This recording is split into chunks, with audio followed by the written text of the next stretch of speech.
He was 12 years old, barefoot, salt-crusted hair whipping sideways in the wind. And on a Tuesday morning in June of 1942, standing on the dunes of Ponte Vedra Beach, Florida, he saw something that would haunt the United States Coast Guard, the FBI, and the entire American intelligence apparatus for months. He saw a shadow in the surf, too straight, too deliberate, too alive, and nobody believed him. Picture this. It's the summer of 1942, and America is barely 6 months into the war. The fighting feels distant, somewhere across an ocean, in deserts and jungles most folks couldn't find on a map. Here on the Atlantic coast of Florida, life still tastes like lemonade and sunburn. Fishing boats bob in the harbor. Screen doors slam shut behind kids chasing each other into the sand. But beneath that golden American calm, something dark is moving. German U-boats, silent, steel-gray wolves of the deep, have been prowling the Eastern Seaboard since January. Operation Drumbeat, the Germans called it.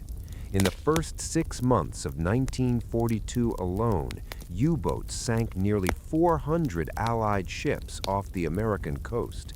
Some nights, residents in Virginia Beach and Atlantic City could see the orange glow of burning tankers on the horizon. The war wasn't over there, it was right here. Most people just didn't know it yet. And then there was the boy. History doesn't remember his full name with certainty. Records conflict, and wartime secrecy buried many details. But locals along the northeast Florida coast would later recall a kid, a fisherman's son, who spent his mornings combing the beach before the sun got too high. He knew the water the way a pianist knows keys, every ripple, every current, every trick the tide played at dawn. So when he saw it, that thin, dark line cutting through the gray-green chop about 200 yards offshore, he didn't think driftwood. He didn't think dolphin.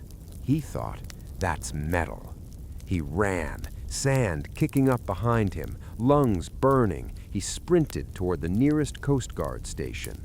Imagine being 12, out of breath, trying to explain to a uniformed adult that you just saw something impossible, a periscope, right here in Florida. They looked at him the way adults look at children with big imaginations. Son, go on home. But here's what that boy didn't know, what almost nobody knew. At that very moment, the German Navy had already launched one of the most audacious covert operations of the entire war. It was called Operation Pastorius, and it was unfolding in the exact stretch of coastline where he stood. On the night of June 16, 1942, a German U-boat, U-584, surfaced just offshore near Ponte Vedra Beach, Florida. 4 Nazi saboteurs climbed into a rubber raft, paddled through the dark surf, and buried crates of explosives, detonators, and American cash in the sand.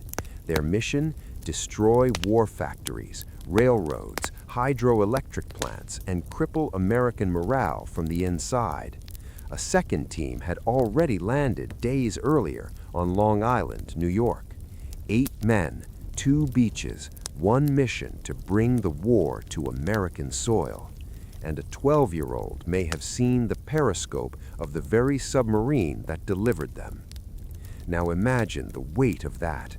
A child standing at the edge of an invisible war, seeing what trained adults missed. The Coast Guard didn't scramble. No alarms rang. The boy went home, probably sat down to breakfast, and carried that strange sinking feeling in his gut, the one you get when you know something is wrong, but no one will listen. The saboteurs, meanwhile, walked right into American life. They wore civilian clothes. They carried forged documents. They spoke English. For days, they moved through Jacksonville and beyond like ghosts. But the operation was already cracking. One of the German agents, George John Dasch, lost his nerve or found his conscience. Historians still debate which.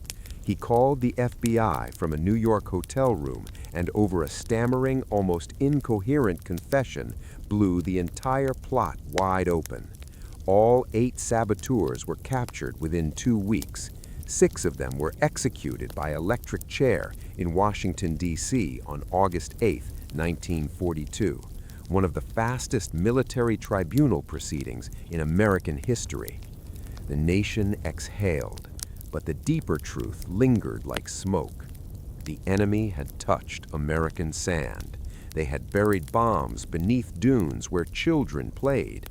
And the first person to sense that something was wrong, the first alarm, the first instinct, the first flicker of awareness came from a kid who nobody took seriously.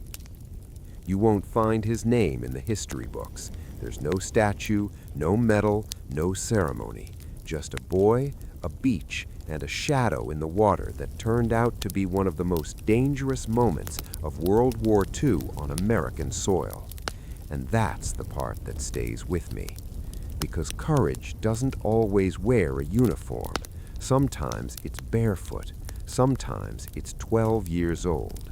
Sometimes it's nothing more than the stubborn refusal to unsee what you've seen, even when the whole world tells you you're imagining things. That boy trusted his eyes when no one else would. He ran toward help when he could have run home. He spoke up when silence would have been easier. He didn't stop the saboteurs. He didn't crack the case, but he saw the war before America was ready to see it. And in a world that rewards looking away, that kind of seeing, that raw, unfiltered instinct to say something is wrong, is its own form of heroism.